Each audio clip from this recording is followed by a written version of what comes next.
sebab kamu tahu bahwa ujian terhadap imanmu itu menghasilkan ketekunan.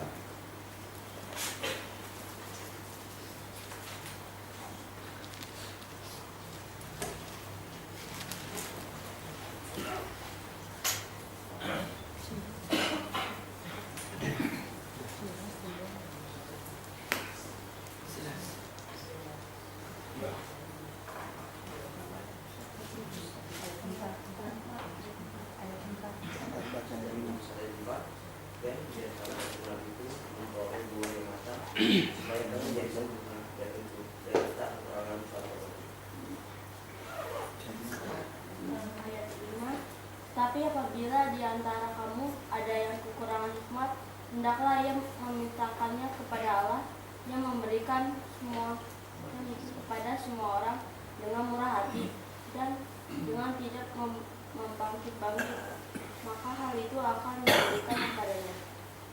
Puji Tuhan, kita telah menyelesaikan surat Ibrani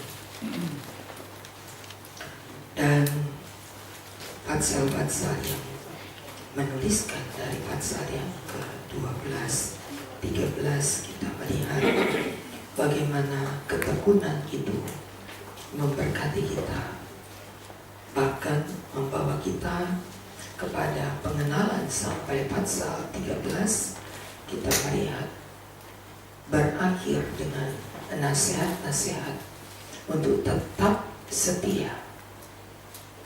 Kalimat yang kita baca kembali di pasal yang ke-12, ayat yang pertama dan yang kedua berkata, kita digambarkan sebagai orang yang sedang berlomba. Arena perlombaan di hadapan kita, dan ayat 1 berkata, untuk bisa mencapai kemenangan. Pada kalimat yang pertama kita lihat, tanggalkan segala beban dan dosa yang begitu merintangi kita. Langkah untuk berlomba adalah menanggalkan segala beban dan dosa yang begitu merintangi kita. Kala ini kita mempunyai kebebasan dari segala beban yang menghambat perlombaan itu. Perlombaan yang tak dapat dilakukan dengan semua bawaan kita yang berat. Ya, untuk membawa diri saja udah repot karena banyaknya hal-hal yang kita gendong, kita harus mengangkatnya. Tidak dapat seorang berlomba dengan cara yang seperti itu. Maka tindakan yang pertama adalah menanggalkan segala perkara yang membuat langkah lari kita, perlombaan kita tidak dapat maksimal. Masing-masing kita tahu ada belenggu, ada beban, ada dosa yang kecil yang begitu, kata dosa yang begitu. Dosa apa yang begitu? Dosa yang kita anggap itu biasa saja. Tapi kita tidak sadar bahwa dosa yang kita anggap kecil, yang kita anggap cuma begitu saja kok, ya, cuma sekedar begitu saja, itu telah membuat perlombaan kita tidak dapat menang. Bukan hal-hal besar, bukan dosa-dosa yang besar, tapi dosa-dosa kecil. Dan itu sudah menjadi penghambat langkah perlombaan kita. Seringkali kita tidak pernah menganggap serius satu keadaan yang tidak berkenan kepada Allah. Hanya sekedar kebiasaan buruk kita. Itu ya kita tidak golongkan itu dosa. Kebiasaan buruk yang kita remehkan. Tetapi Allah tidak pernah meremehkan dan membuat satu kategori ini dosa kecil, dosa sedang, dosa besar. Allah tidak pernah menggolongkan ada dosa putih, dosa merah, dosa abu-abu. Tetapi di hadapan Allah, dosa adalah dosa. Apapun bentuknya, menurut saudara yang menganggapnya, tapi di hadapan Allah tetap dosa.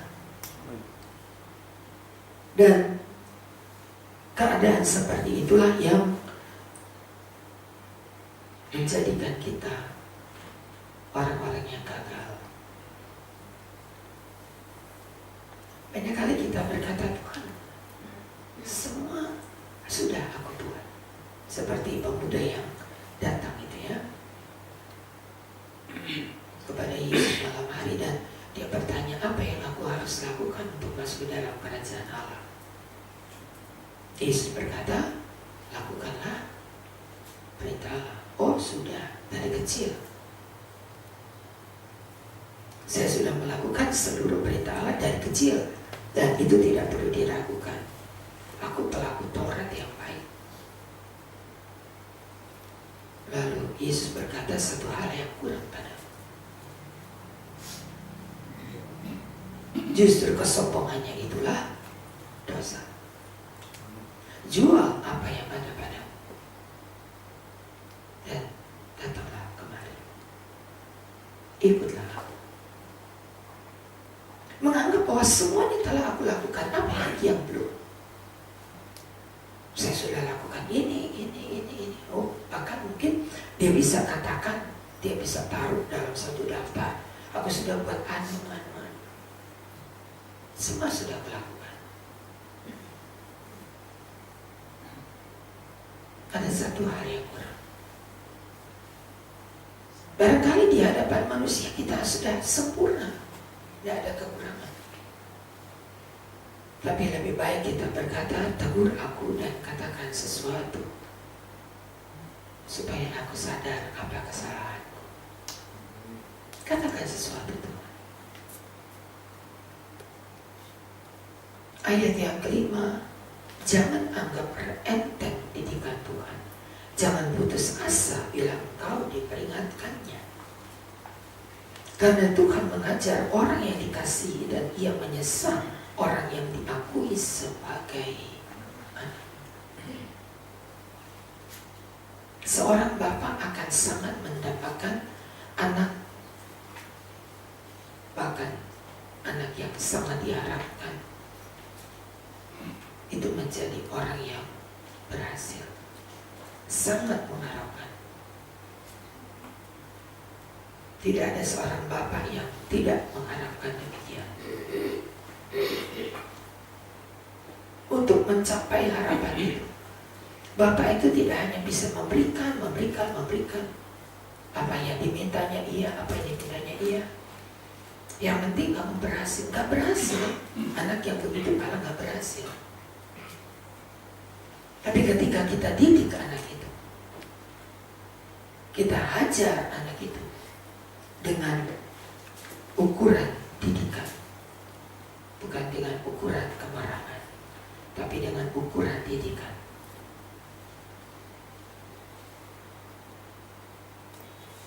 Allah memperlakukan ayat 7 seperti anak. Allah memperlakukan kamu seperti anak, dengan tujuan yang sudah pasti. Anak yang dididik itu akan menjadi anak yang berhasil. Ayat 10 berkata, mereka mendidik kita dalam waktu yang pendek sesuai dengan apa yang mereka anggap baik. Tapi dia mengajar kita untuk kebaikan kita supaya kita beroleh bagian dalam kekudusan. Diajar kita, dididik. Mungkin ada kalanya keras, mungkin ada kalanya cambuk, mungkin ada kalanya pukulan. Tapi dengan tujuan untuk kebaikan kita. Ayat 10. Ia mengajar kita untuk kebaikan kita.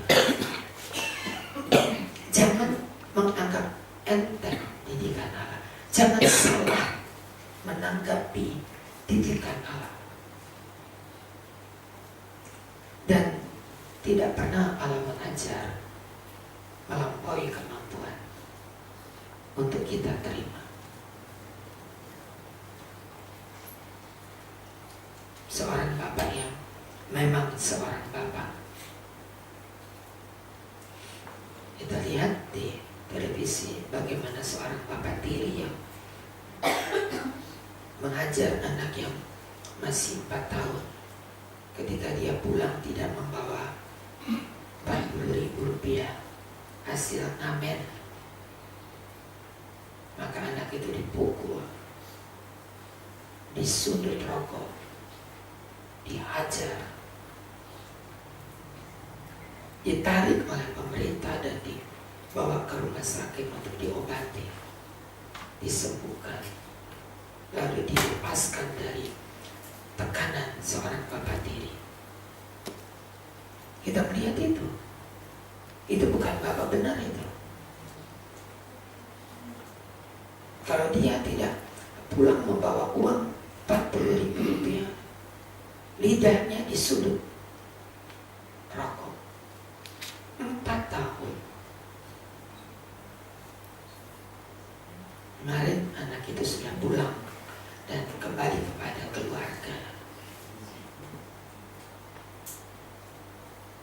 Bukan seperti itu didikan seorang bapak. Ya, mereka yang mendidik kita dalam waktu yang pendek sesuai dengan apa yang mereka anggap baik. Allah perlakukan kita dengan tujuan untuk kebaikan kita, menghajar kita supaya kita beroleh bagian. Ada tujuannya. Apa sih tujuan Allah membuat didikan begini, mengajar saya begini?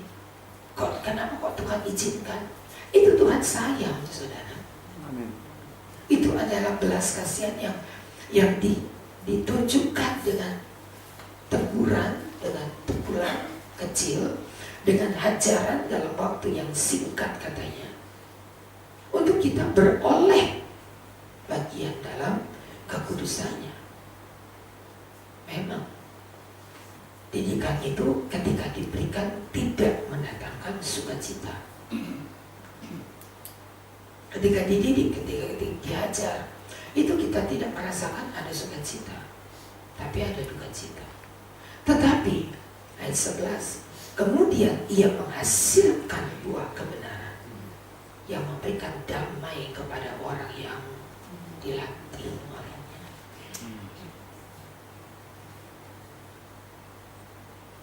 Memang pada waktu dididik, memang pada waktu diberikan ganjaran itu tidak mendatangkan sukacita. Salah seorang koruptor yang beberapa waktu lalu divonis 7 tahun, ya Rudi siapa itu?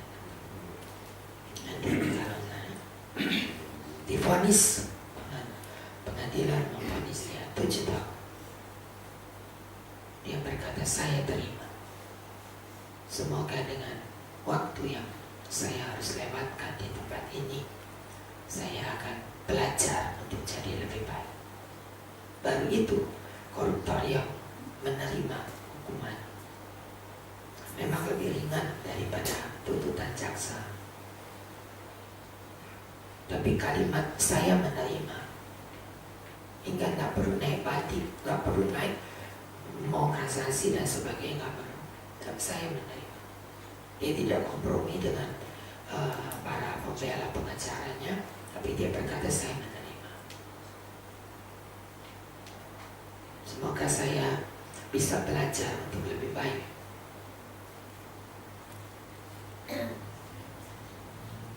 Ketika kita bisa menerima ganjaran-ganjaran yang diberikan, maka ia akan menghasilkan buah kebenaran. Tujuan daripada Allah mengajar kita, mendidik kita, supaya kita mendapat bagian dalam kekudusannya.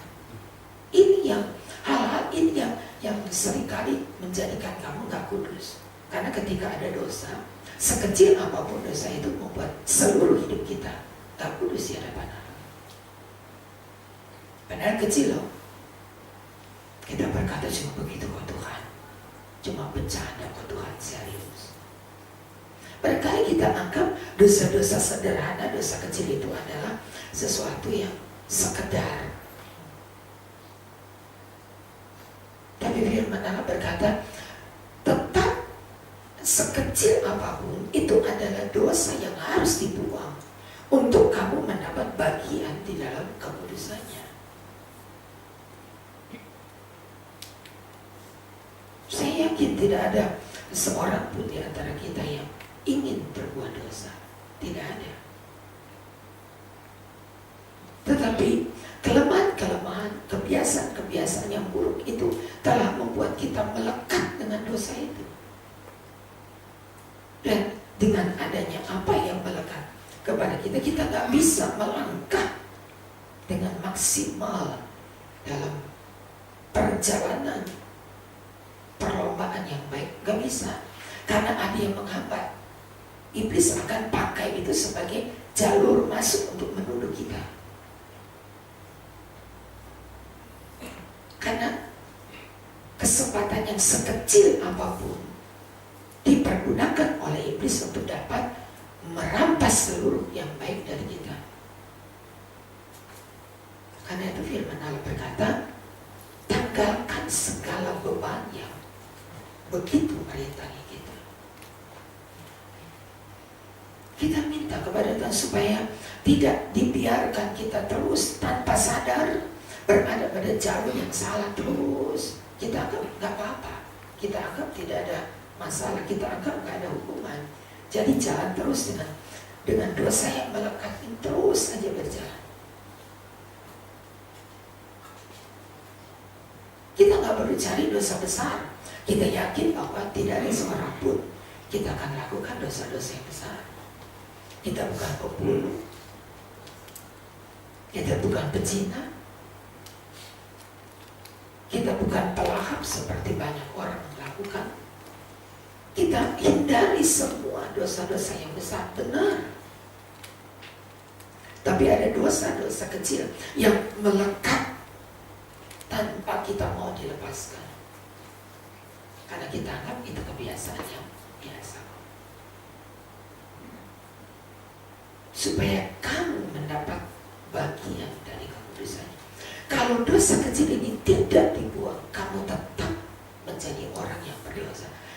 Istilah yang ditetapkan kepada kita tetap orang berdosa.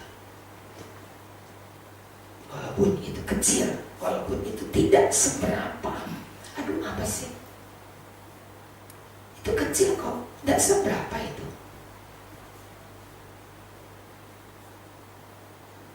Ketika kita disadarkan, oh iya, walaupun kecil itu tetap namanya dosa.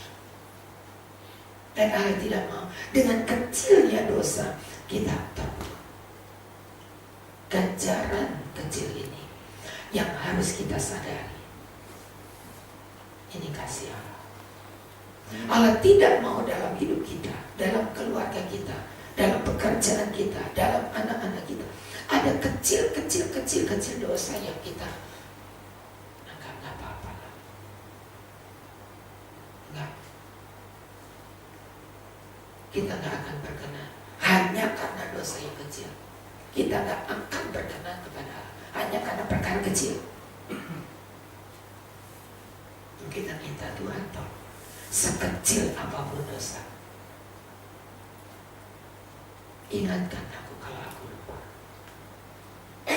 Karena kecilnya kita lupa. Karena kecilnya kita tidak anggap itu sesuatu yang berarti. Ingatkan kalau aku lupa. Adakah perkara-perkara kecil ini telah membuat aku tidak berkenan kepada Tuhan? Ingatkan Tuhan. Maka saya yakin Tuhan akan tolong kita untuk tanggalkan segala beban. Lagu itu terasa begitu. Tanggalkan segala beban. Tapi itu justru yang menjadi penghalang kita, yang membuat kita tidak melangkah dengan maksimal, yang tidak membuat perlombaan kita berhasil.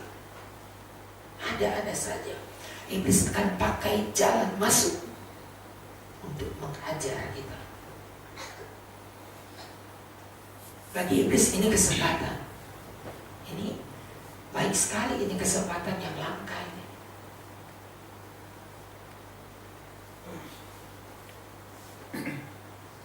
Supaya kamu mendapat bagian dalam kekudusannya. Nah, pasal yang ke-13 ayat 17. Sebab kamu tahu, ketika Esau hendak menerima berkat itu, ia ditolak karena ia tidak beroleh kesempatan untuk memperbaiki kesalahannya. Jadi ketika masih ada kesempatan kita memperbaiki kesalahan kita, itulah kasih karunia. Masih ada kesempatan. Esau gak punya kesempatan. Ketika ia tahu bahwa berkat kesulungan itu telah jatuh ke tangan adiknya, dia menangisnya kayak apa? Dia meraung, dia menangis, dia berteriak. Apakah Bapak gak punya berkat yang lain? Ya ada, tetapi tidak seperti berkat kesulungan. Gak apa-apa deh Pak, pokoknya aku dapat berkat. Tanpa disadari nilai hak kesulungan dengan nilai hak berkat yang lain itu sangat berbeda. Jangan ketika mendengar kata berkat ya pokoknya berkat ya. Mau kecil mau besar pokoknya itu berkat. Nilai hak kesulungan dan nilai berkat yang lain itu sangat berbeda. Dan kita mau bahwa kita cuma menerima berkat kesulungan. Jangan anggap berkat yang lain itu gak apa-apa. Esau harus menerima berkat yang lain dalam penggembaraannya. Jauh dari tanah-tanah berkat, jauh dari hujan yang diturunkan. Engkau baru melepaskan hukuman ini ketika engkau berusaha dengan sungguh-sungguh. Jangan nanti kita baru sadar itu nanti dan kita tidak punya kesempatan untuk memperbaiki semuanya. Kalau masih ada kesempatan, pergunakan itu. Hari ini ketika engkau mendengar suara Tuhan, kata firman Allah, jangan keraskan hati. Hari ini ketika engkau mendengar suara Tuhan, untuk dididik, untuk diajar, untuk diingatkan, lakukan itu dengan penuh ucapan syukur karena kita tahu bahwa apa yang kita lakukan itu untuk kebaikan kita. Amin. Setiap didikan Allah itu berguna bagi kita. Ingatkan kalau aku lupa. Manusia itu kan alasannya cuma satu, untuk menghindari dari segala hukuman, bilang aja lupa. Karena untuk kata lupa manusia bisa toleransi. Oh ya, ya udahlah kalau lupa.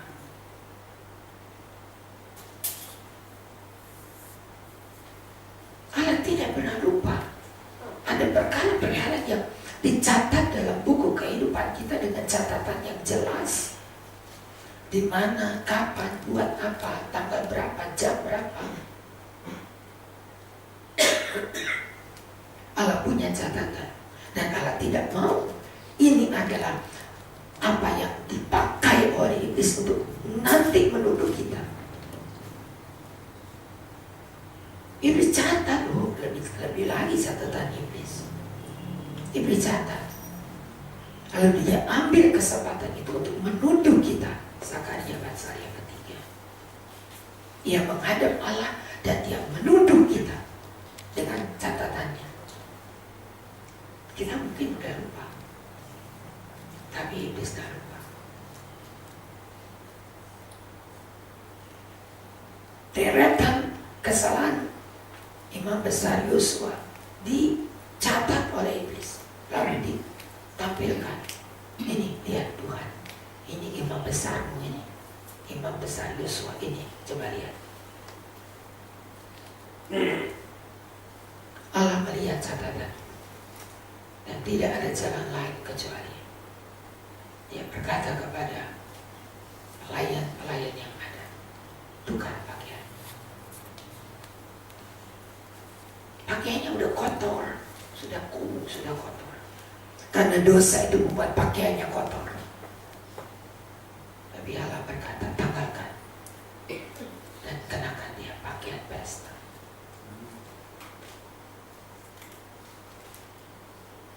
Tuhan masih baik.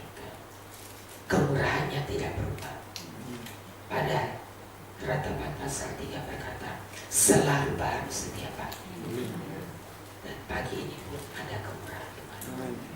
Pagi ini pun masih ada didikan Allah. Pagi ini pun masih ada belas kasihan Allah. Tidak selamanya Ia mengajar kita.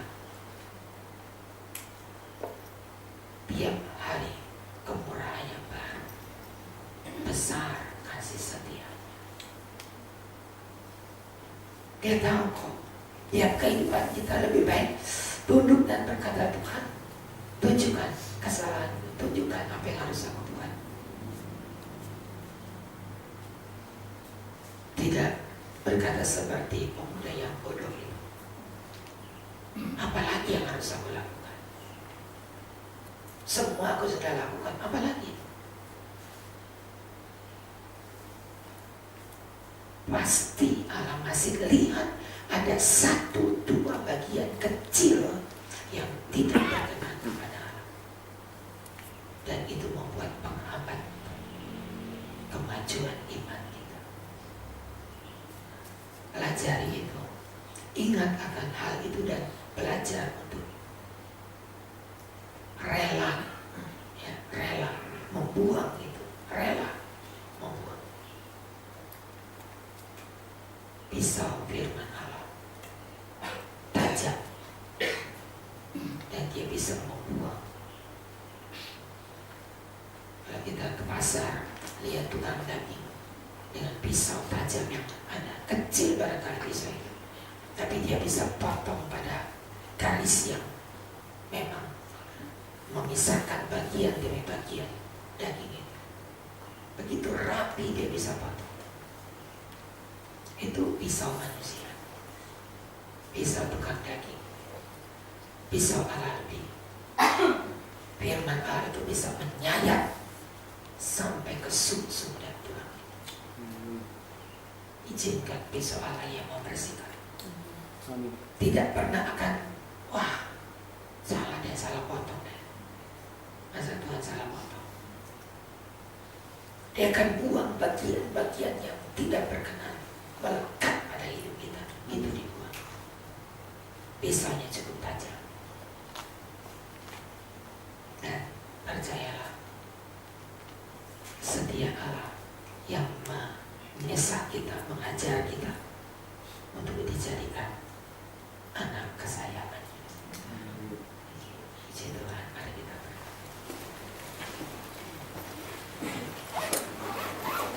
Sebentar sore ada kebaktian ucapan syukur untuk hati keluarga Setiadi dan Bapak Ibu dalam ibadah keluarga.